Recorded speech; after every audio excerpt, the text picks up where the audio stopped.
Herzlich willkommen. Mein Name ist Luca Giraud, ich bin Standortleiter hier in Silbern und ich freue mich enorm, dass du heute dabei bist. Hey, es ist der Wunsch von uns als ganzer Kirche, dass du durch diese Message heute ermutigt wirst und Gott besser kennenlernen kannst.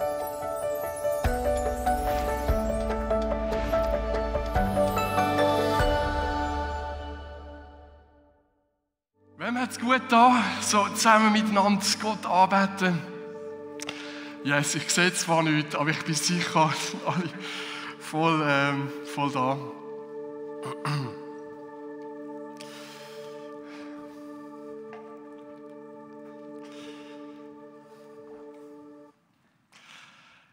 Der Kirche, wo ich vorher war, hat es einen Hauswart gehabt, der hat Cremeschnitte geliebt. Und es war so ein Running Gag, dass er gesagt hat, was ist gut? Genau, ein Cremeschnitt ist gut. Und so haben wir immer wieder Cremeschnitte gehabt, Cremeschnitte gut ist. Meine Frage an dich ist, findest du Cremeschnitte auch fein? Ist das auch etwas, wo du sagst, das ist mega fein? Wer findet alles Cremeschnitte super? Yes, oder? Es ist so süß, es hat so feine Vanillefüllung, so einen luftigen Blätterteig. Es ist wirklich einfach so etwas Feins.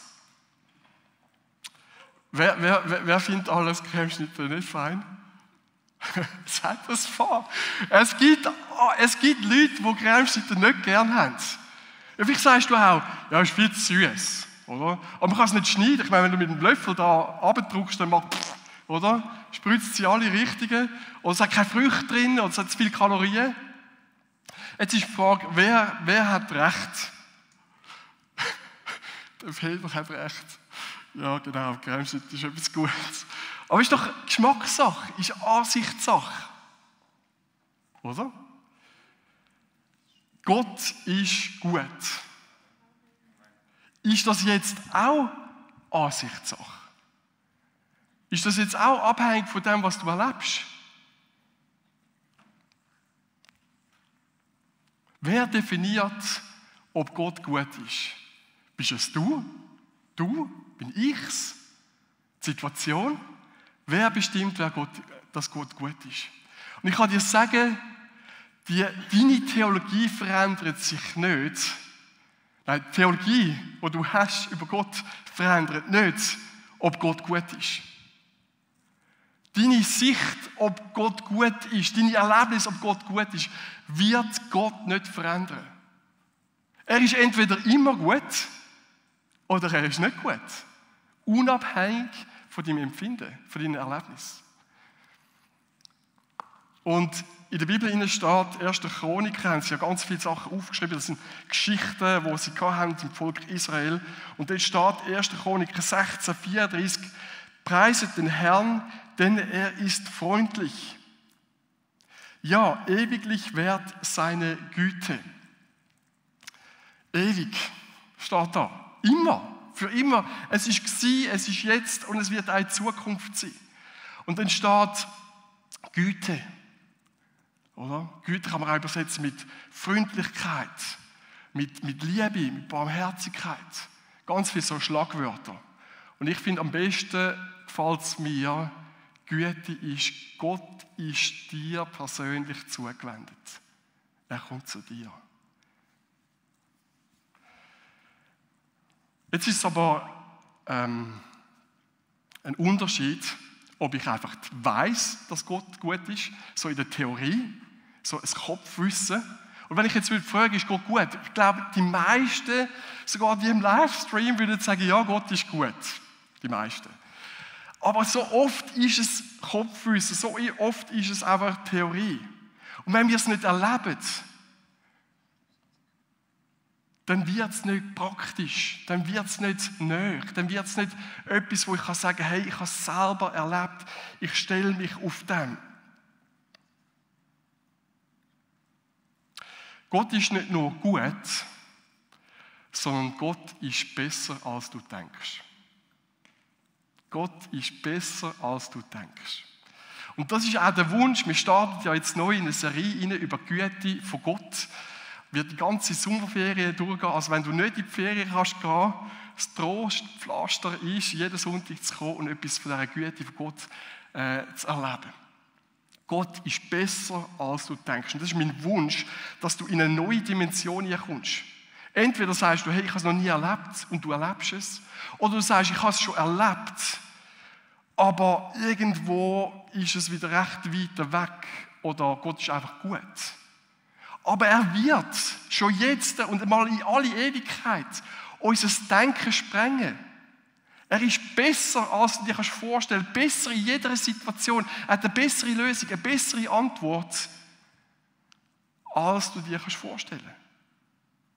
Und mein Wunsch ist, dass du das mehr und mehr erleben kannst, dass wir am Schluss von dieser Serie sagen können, jawohl, Gott ist besser, als ich gedacht habe. Vor etwa 2 Wochen beim Mittagessen mit den Mitarbeitern von Silberen, von der Kirche Silberen, Church Silberen oder Christliches Zentrum, zum Mittagessen gewesen. Und da hat mich jemand gefragt, ich glaube, der Fernando war, jetzt bist du 2 Jahre da, was vermisst ist. Und dann habe ich gesagt, ich vermisse, dass ich so wenig Gottes übernatürliche Wirken erlebe. Ich vermisse so wenig von Gottes Eingreifen. Menschen, die ihr Leben Jesus anvertrauen, die verändert werden. Menschen, die in den Gottesdienst hineinkommen und verändert werden. Menschen, die geheilt werden. Ich vermisse das. Und ich bin ein bisschen mit einem deprimierten Gefühl weggegangen, weil es fängt bei mir an. Es fängt bei mir an, erwarte ich das, dass Gott eingreift? Schaffe ich dem Raum, dass Gott kann Menschen retten, befreien, heilen, zu sich ziehen? Warum erlebe ich so wenig von Gottes Güte? Vielleicht fragst du dich das. Warum erlebe ich so viel weniger Wunder? Warum redet Gott nicht zu mir oder in dieser Situation hinein? Und ich muss ehrlich gestehen, manchmal zweifle ich an der Güte von Gott. Kennst du das? Jemand, der auch an der Güte von Gott zweifelt hat, in der Bibel hinein, hat etwa 1200 Jahre vor Christus gelebt, vor Jesus gelebt, ist der Gideon gewesen. Vielleicht mögt ihr euch erinnern, vor 2-3 Wochen habe ich mal eine Message gemacht, auch über den Gideon, der heldige Held. Und der Gideon ist in einer Situation hinein, wo wir sehr gut leider kennen. Sehr ähnlich zu dem Krieg in der Ukraine. Und es war so gewesen, dass sie haben verstecken. Sie haben Erdlöcher gegraben, sie haben sich versteckt, weil ein anderes Volk, das sie unterdrückt haben, ist ins Land gekommen und hat alles kaputt gemacht, alles geraubt, hat die Weizenernte vernichtet, hat Tiere geklaut, hat das ganze Land zerstört. Und sie haben sich zurückziehen und sie haben sich versteckt. Und sie haben gesagt, wir sind einem Feind ausgeliefert, wir haben keine Chance, wir werden da sterben, der wird uns komplett kaputt machen. Und vielleicht geht es dir auch so, dass du sagst, hey, ich bin meinen Umständen total ausgeliefert. Arbeitssituation oder die Heim, die Familie inne. Ich weiß nicht, wie weiter. Ich verstecke mich. Ich ziehe mich zurück. Ich habe keine Antwort. Wo ist Gott? Wo ist seine Güte? Wo ist sein Eingreifen, sein Wirken? Wo ist seine Liebe? Wo ist seine Nähe, seine Rettung? Wieso haben sie so eine hoffnungslose Situation gehabt? Das Volk von Gott, das Volk von Israel. Wieso sind sie so komplett auf sich selber gestellt gewesen? Sie haben Gott vergessen. Sie haben Gott vergessen.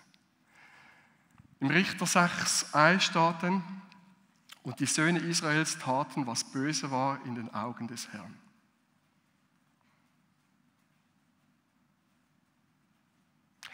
Gott hat keine Relevanz mehr in ihrem Leben. Sie haben ihn total ausgeklammert. Sie haben gesagt, wir können das selber. Und sind selbstständig, haben anders gehandelt, anders gelebt, sind ohne Gott, gottlos durchs Leben durchgegangen. Und ich frage dich, in welchem Lebensbereich hast du Gott ausgeklammert? Du sagst, hey, das kann ich selber. Das mache ich ohne Gott. Manchmal passiert es auch so schleichend. Manchmal passiert es auch so ohne einen klaren Entscheid, aber du klammerst immer mehr Gott aus. Und dann in ihrer Verzweiflung hinein schreit sie zu Gott.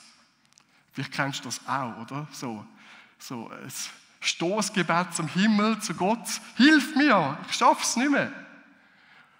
Und das ist nicht schlecht. Es ist sicher besser, wenn es ein bisschen früher ist, als wenn es nicht mehr geht. Aber sie schreien zu Gott. Und Gott gibt ihnen eine Antwort. Er schickt ihnen eine Person vorbei. Ein Prophet. Propheten sind die, die von Gott geschickt worden sind, um seine Nachricht weiterzugeben.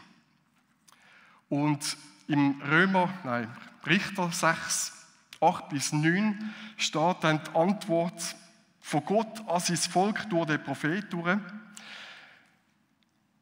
Er sagte, so spricht der Herr, der Gott von Israels.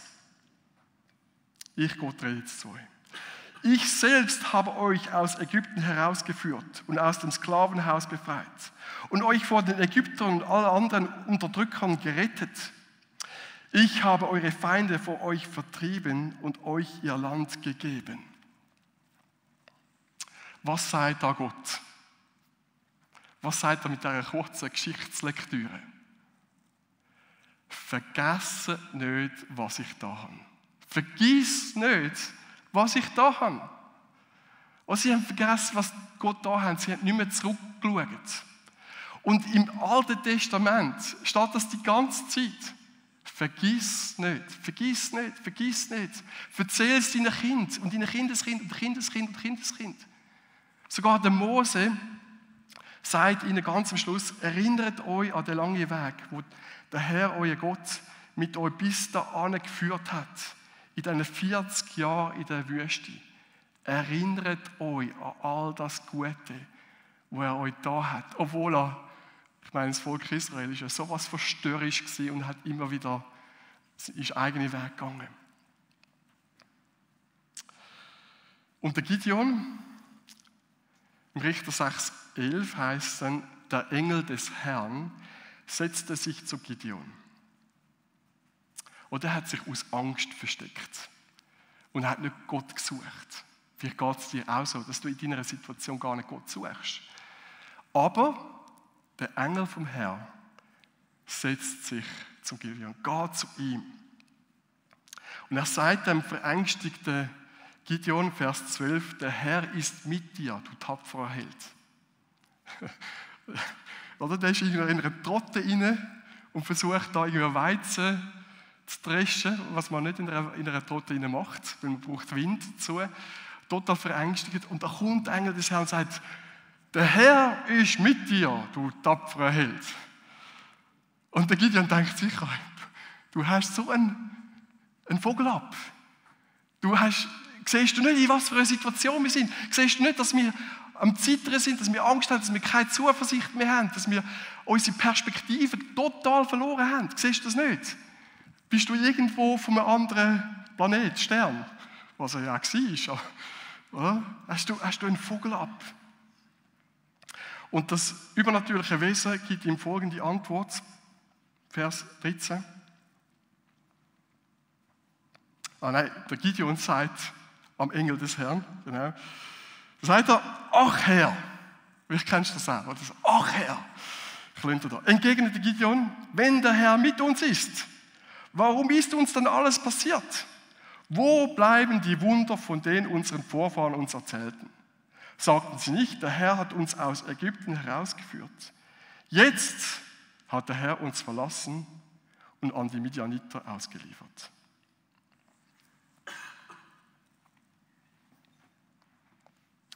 Er erinnert sich zwar, was andere gesagt haben, aber es ist einfach nur Theorie. Es ist nicht ein Glaube, ein Vertrauen. Ich sage, okay, ich erlebe es und sehe es gerade nicht, aber ich stelle mich mit Zuversicht auf die Verheißung. Das ist einfach so früher noch. Oder? Und vielleicht kennst du das auch, dass jemand etwas erzählt und du denkst, ja, zu dieser Person redet Gott. Oder, aber zu mir? Nein. Zu mir hat Gott noch nie geredet. Oder bei mir hat Gott noch nie wirklich eingegriffen in einer schwierigen Situation. Bei mir hat Gott noch nie geheilt. Gott hat noch nie irgendwo ein Wunder da, wo ich kann sagen, hey mal, es gibt ihn wirklich. Kennst du das?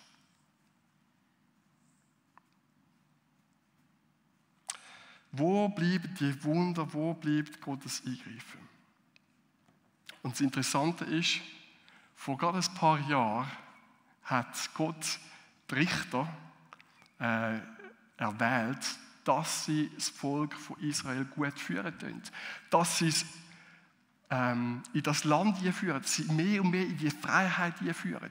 Ein Kapitel vorher, Kapitel 5, hat es ein ganzes Siegeslied über all die Befreiungen und all die Wunder, die Gott tut.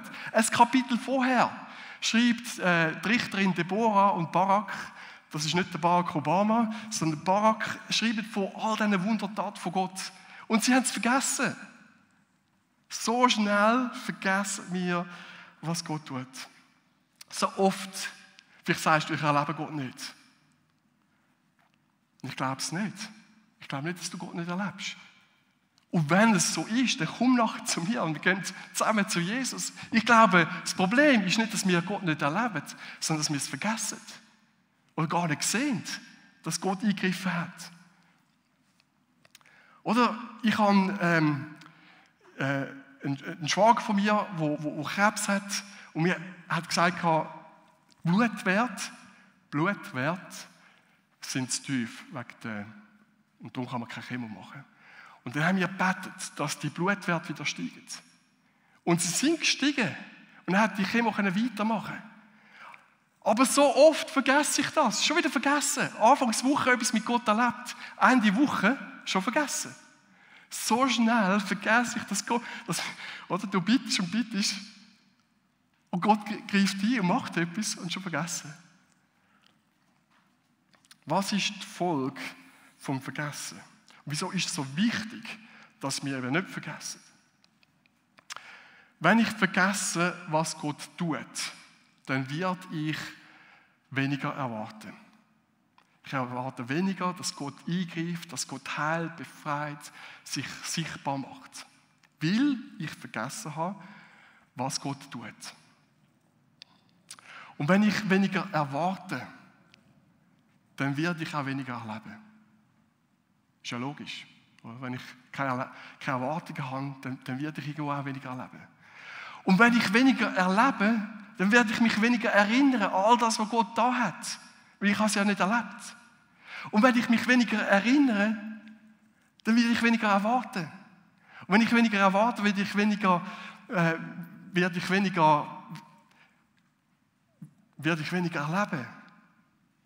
Und wenn ich weniger erlebe, werde ich weniger mich erinnern. Und so ist es ein Teufelskreis, der immer tiefer runtergeht, bis es dazu ankommt, dass ich sage, keine Erwartungen, kein Erlebnis und kein Erinnern mehr, dass Gott wirkt, dass Gott handelt. Das ist ein Teufelskreis. Weil wir vergessen haben, was Gott tut. Genauso war es auch beim Volk Israel. Sie haben vergessen, was Gott da hat. Und darum haben sie nicht mehr sein Eingreifen erwartet. Und darum haben sie ihn nicht mehr erlebt. Und weil sie ihn nicht mehr erlebt haben, haben sie sich nicht mehr an ihn erinnert. Das ist mega tragisch. Wir kommen in so einen Teufelskreis rein und kommen irgendwann mal an den Punkt, wo man sagt, ich erlebe Gott nicht mehr. Ich erlebe seine Güte nicht mehr. Wir vergessen es so extrem schnell. Und jetzt ist die Frage, wie können wir aus diesem Teufelskreis ausbrechen? In etwas Neues hinein. Es ist so, wir sind schnell sind wir dann beim Handeln. Okay, Alex, sag mir jetzt 3 Schritte, was muss ich tun? Was muss ich jetzt ändern? Aber Veränderung passiert immer in unserem Denken. Nicht in unserem Handeln. Veränderung passiert immer in unserem Denken. Und so steht im Römer 2,4: Ist euch Gott unendlich reiche Güte, Geduld und Treue denn so wenig wert? Seht ihr denn nicht, dass gerade diese Güte euch zur Umkehr bewegen will? Umkehr in unserem Denken hinein. In anderer Übersetzung heisst es Buß. Und wenn wir Buß hören, oder, dann zucken wir gerade so zusammen, ui, jetzt muss ich irgendetwas anderes machen. Nein, Buß heisst verändertes Denken.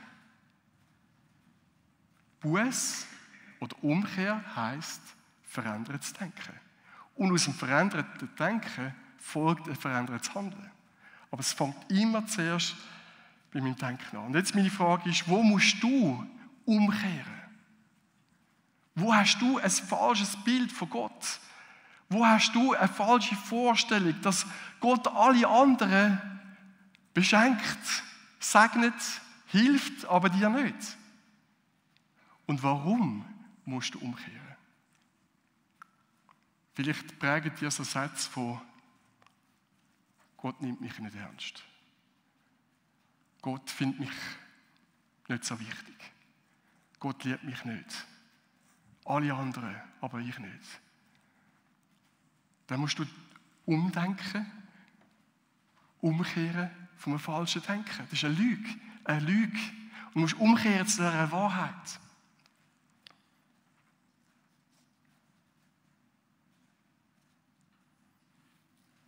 Und vielleicht sagst du auch, ja, Jesus hat es gegeben und ich glaube an ihn, aber er wird alle anderen heilen, alle anderen gesund machen, aber mich nicht. Oder vielleicht bin ich zu wenig heilig. Oder vielleicht bin ich gehe ich zu wenig oft in die Kirche oder mache irgendetwas falsch. Darum hat Gott nicht geantwortet, darum hat Gott nicht gewirkt. Und das ist ein falsches Bild von Gott, weil ein anderes Wort für Güte ist Bereitschaft zum Handeln, Bereitschaft, dich zu beschenken. Meine Frage an dich ist der Gott, wo du in der Bibel liest, ein anderer, wie du erlebst? Und wenn es ein anderer ist, dann ist es verkehrtes Denken. Dann geht es darum, umzukehren von der Mentalität vom Mangel zu einer Mentalität vom Überfluss. Weil wenn wir unseren Fokus nur auf uns richten, dann ist es immer limitiert. Und das Ergebnis ist ein überfordertes Leben, so wie der Gideon. Wenn aber unser Fokus ist auf die unlimitierten Ressourcen, die Gott hat, die er dir zur Verfügung möchte stellen, dann wird das Ergebnis sein, ein überflüssendes Leben, ein beschenktes Leben, ein Leben, wo nur andere beschenken kann. Und jetzt ist meine Frage, wie können wir Gottes Güte erleben? Und ich möchte das mit euch anschauen in 3 Schritte, 3 ganz praktische Schritte, wo es darum geht, aus dem Teufelskreis auszubrechen, wo immer weiter runtergeht in eine Segensspirale. Wir kehren es um. Wir kehren es um und schauen an, wie sieht dann eine Segensspirale aus, statt Teufelskreis. Der erste Punkt in dieser Segensspirale ist, vergiss nicht, wer er ist. Psalm 23,5 steht, du bereitest vor mir, das Du bezieht sich auf Gott, du bereitest vor mir einen Tisch im Angesicht meiner Feinde. Du hast mein Haupt mit Öl gesalbt, mein Becher fließt über.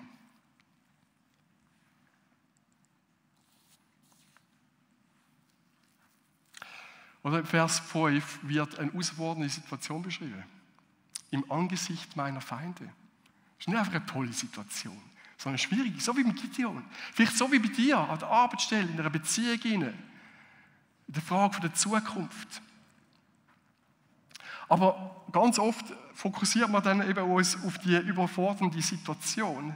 Aber der Psalm 23,5 geht es ja darum, dass in dieser Situation Gott uns so reich beschenkt, wo es dann heisst, mein Becher fließt über. Ich bin gesalbt mit Öl. Er meint mich, er beruft mich, er beschenkt mich. Und im Vers 1 vom Psalm 23 heisst, der Herr ist mein Hirte, mir wird nichts mangeln. Oder mir mangelt nichts. Und was steht in Vers 1? Du hast alles, was du brauchst. Alles. Mir mangelt nichts. Das ist so, hey, ich bin total zufrieden, ich habe alles, was ich brauche, ich bin so richtig zufrieden und glücklich. Das ist Vers 1. Dann Vers 5 gibt es eine Steigerung. Es ist nicht einfach nur, mir mangelt nichts, sondern wir haben eine Steigerung drin, wo es heisst, mein Becher fließt über. Und mein Becher, das ist der David, der den Psalm geschrieben hat, Gott sagt mit dem Becher, meint das Leben, mein Leben. Mein Leben überfließt mit der Güte, mit der Zuwendung von Gott. Er gibt mir mehr, als ich brauche. Ich kann nicht mal alles behalten, weil das ist wirklich so übervoll. Ich habe mehr, als ich brauche. Mein Becher läuft über. Wir haben, Leute, wir haben einen Gott vom Überfluss. Wir haben einen Gott vom Überfluss. Mit dem werden wir Gott so klein machen, aber wir haben einen Gott vom Überfluss. Und Jesus hat darüber geredet, im Johannes 37 bis 38. Dort heißt es, am letzten Tag, dem größten Tag des Festes, trat Jesus vor die Menge und rief, wer Durst hat, soll zu mir kommen und trinken. Wenn jemand an mich glaubt, werden aus seinem Inneren, wie es in der Schrift heißt, Ströme vom lebendigen Wasser fließen. Ströme vom lebendigen Wasser, es überfließen. Und das heisst, wenn jemand an mich glaubt. Und das Wort Glauben meint nicht einfach so, ja, ich weiß, dass es Jesus gibt. Er meint nicht einen theoretischen Glauben, sondern er meint ein Vertrauen, ein Festmachen, ein Festheben an Jesus, an dieser Zusage, es sich darauf abstützen, draufstehen und sagen, es ist wirklich wahr. Kein theoretisches Wissen, kein Kopfwissen. Es bedeutet wirklich, ich klammere mich fest. Und Jesus sagt, wenn du wirklich dich auf mich verlässt, wird dein Leben überfließen. Das ist die Zusage von Gott.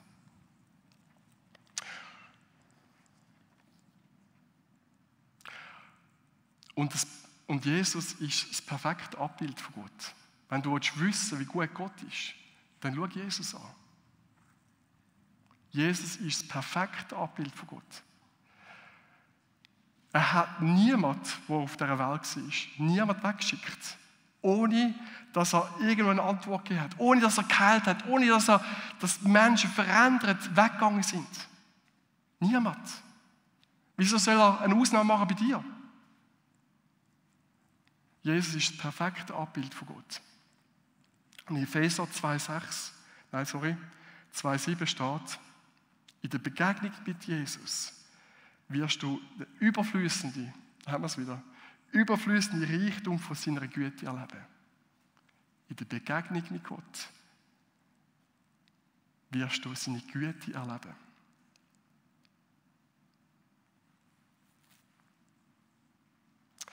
Was soll ich jetzt tun? Oder der Gideon hat Gott nicht mal gesucht, sondern Gott hat sich zu ihm gesetzt. In die Situation, in sein Versteck hinein. Und er sagt, wo ist denn Gott, der Gideon? Vielleicht sagst du das in meinem Leben. Wo bist du? Und er steht gerade nebendran, er steht gerade vor ihm und sagt, hallo, da bin ich bin da. Und es geht darum, dass wir Gott erwartet. Dass wir ihn suchen und ihn erwartet.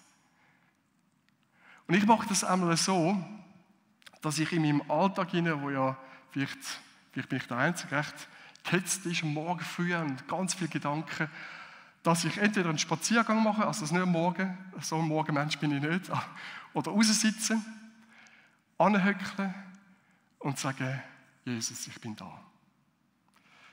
Und dann sage ich, danke vielmals, Jesus, dass du auch da bist. Und dann mal einen Moment von dieser Ruhe zu sagen, ich erwarte dich. Und dann fange ich an in einem Dialog, wo ich sage, Jesus, ich bin zwar nicht gerade fit, aber mir geht es so und so. Und dann erzähle ich von mir. Und oft frage ich dann auch, Gott, Jesus, wie geht es dir? Und er erzählt von sich. Und so fängt ein Dialog an. Und es geht darum, dass wir ihn erwartet. Oder in der Bibel hinein. Wenn du sie noch nicht gut kennst, lies die Evangelien. Da geht es um Jesus. Und dass, wenn du entmutigt bist, dass du das Buch führen nimmst und liest, vielleicht auch in den Psalmen hinein, und sagst, so ist Gott. Oder dass du ihn erwartest, indem du einen Spaziergang machst. Ganz oft mache ich es auch so, dass wenn ich unruhig bin, wenn es mir nicht so gut geht, dass ich Gott anbete, indem ich sage, wer er ist und was er da hat. Ich lasse irgendein Lied laufen, Kopfhörer oder so, oder laut in meiner Stube rein, und ich fange an, Gott anbeten, Gott sagen, wie er ist. Nicht nur, was er da hat, sondern wie er ist. Ich weiss nicht, ob du eine Freundin, eine Partnerin hast, oder sicher irgendjemand aus der Familie raus. Wenn ich jetzt sagen würde, find 20 Sachen, die du wunderbar findest an deinem Partner, an deiner Schwester, an deinem Mann.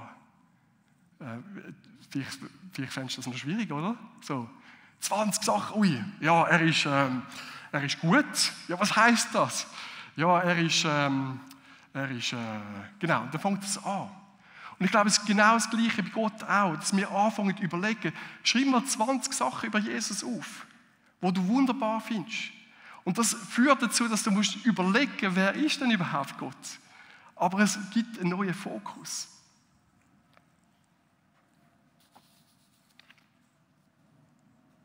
Vergiss nicht, wer er ist, indem du ihn suchst und ihn erwartest.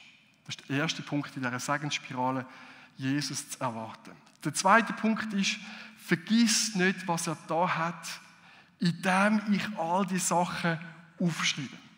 Psalm 103, 2 steht, lobe den Herrn meine Seele und vergiss nicht, was er dir Gutes getan hat.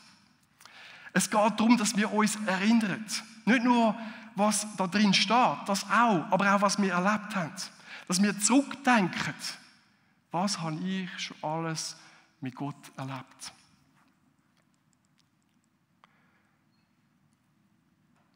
Ohne mich zu erinnern, was Gott tut, sehe ich nur, was gerade jetzt ist, gerade die momentane Situation.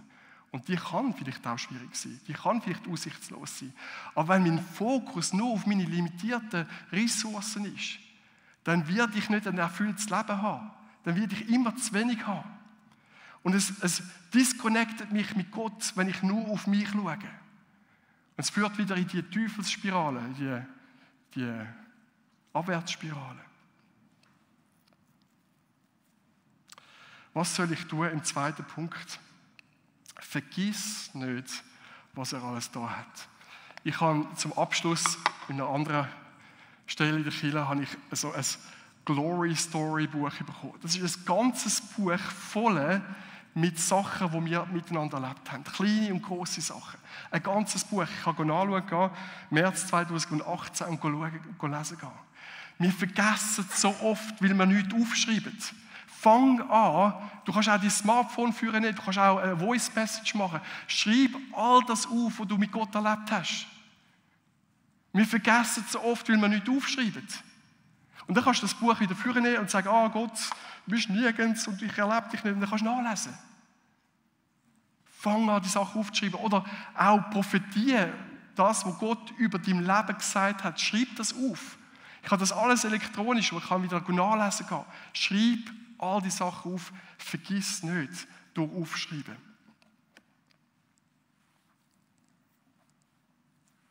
Das ist der zweite Punkt.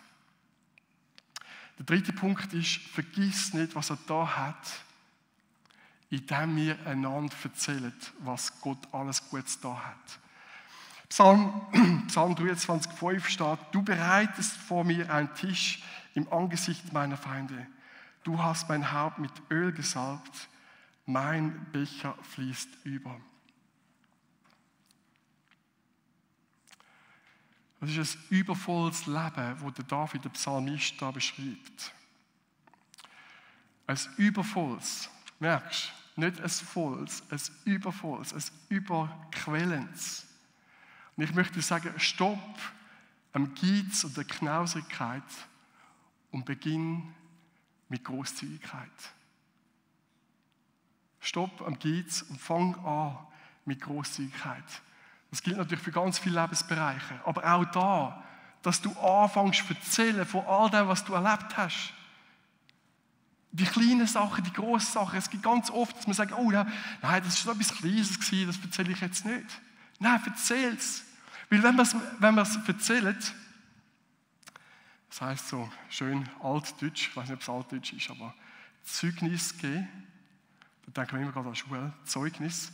Das Wort Zeugnis, wenn man zurückgeht auf die Urbedeutung vom Wort Zeugnis, heisst das, es wieder tun. Zeugnis geben, es wieder tun. Es animiert, dass ich es wieder tue. Wenn ich jemandem etwas erzähle, animiert das, es wieder zu tun. Weil ich sehe, dass Gott das bei dieser Person da hat.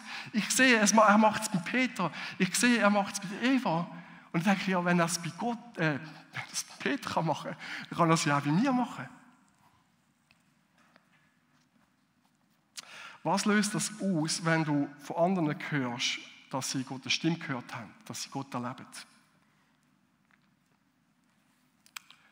Löst es aus, ja, also wieso denn nicht bei mir? Wieso bei Michi? Wieso immer die Erlebnisse? Wieso erzählt der Michi die ganze Zeit von all den Erlebnissen, die er hat mit den Teenagern? Wieso nicht ich? Ist es, weil er einfach früher aussieht oder schönere Schuhe hat oder so? Wieso ist das so? Und es kann dazu führen, wenn jemand etwas erzählt von dem, was Gott tut, dass es zu einem Stolperstein wird. Wo du dich nervst. Wo du findest, wieso nicht ich? Und du es gar nicht möchtest hören, weil du findest, der erzählt die ganze Zeit von diesen Sachen. Und ich möchte dich ermutigen, mach Gottes Wirken nicht zu einem Stolperstein, sondern zu einem Sprungbrett. Wo du dich daran freust und sagst, jetzt haben sie erzählt vom God Weekend, Junge, der Böse. Ich mich freue, wow, was sie alles mit Gott erlebt haben. Weil der Gott, der im God Weekend gewirkt hat, wirkt auch bei dir, bei mir. Weil vor Gott sind alle Menschen gleich. Und er wird bei jedem einzelnen Mensch wird er wirken und handeln. Wenn er es bei dir macht, wird er es auch bei mir machen. Dann kann man sagen, wow, so gut. So gut. Und was Gott tut, zeigt, wer er ist. Es zeigt seine Güte. Und was er bei dir tut, wird er auch bei mir tun. Und dann kann ich mich darauf freuen. Und dann kann ich werde einen Anteil bekommen an dem Segen, weil ich schaue nicht auf meine Möglichkeiten, sondern auf Gottes Möglichkeiten, wo es genau das Gleiche auch bei mir tun. Und ich glaube, es ist ein Schlüssel für uns als Gemeinde, dass wir anfangen zu erzählen, was Gott am tun ist. In der Kleingruppe, in den Teams. Gerade nach dem ersten Gottesdienst ist ein älterer Mann zu mir gekommen und hat erzählt, wie er sich für Jesus entschieden hat. Wie Menschen in diesem Gottesdienst heilig erlebt haben. Hey, das hat mich so ermutigt. Weil was er damals da hat, kann er auch jetzt tun. Es ist ein Versprechen von Gott, was ich bei dieser Person da habe, will ich auch bei dir tun. Vergiss nicht, was Gott da hat, du weitergehen und weiterverzählen. Mach die Geschichte von jemand anderem nicht zu deinem Stolperstein, sondern zu deinem Sprungbrett. Im Wissen, Gott wird es auch bei dir tun. Und ich möchte dir 2 Fragen stellen am Schluss von dieser Message. Was sagt dir Gott? Und was sollst du tun? Einfach einen Moment, wo du kannst anhören. Nimm den ersten Gedanken. Oft ist der erste Gedanke, wo Gott zu uns redet.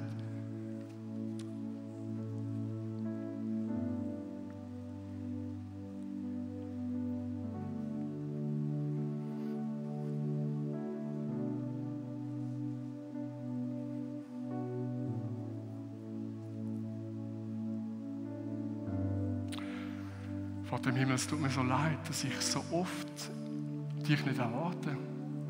So oft nicht mit dir rechne. So oft nicht mit deinem Eingreifen, mit deiner Präsenz rechne.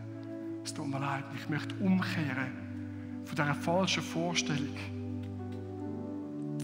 dass du beschäftigt bist, dass du nicht mich meinst. Ich kehre um von diesem falschen Denken. Und danke, dass du mich beschenkst, übervoll beschenkst mit deiner Zuneigung, mit deiner Nähe.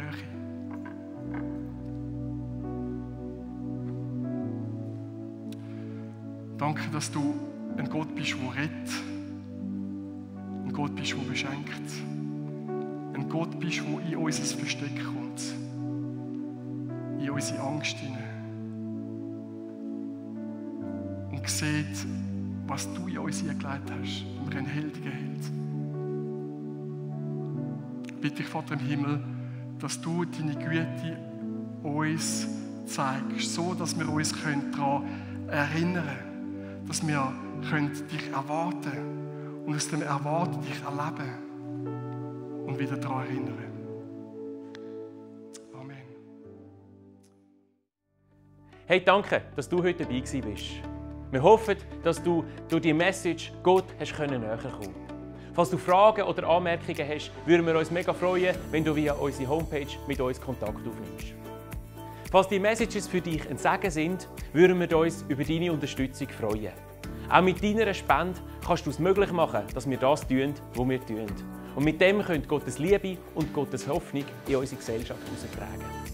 Du kannst das ganz einfach machen mit einem SMS an die Nummer 488 mit dem Keyword Silbern und einem Betrag.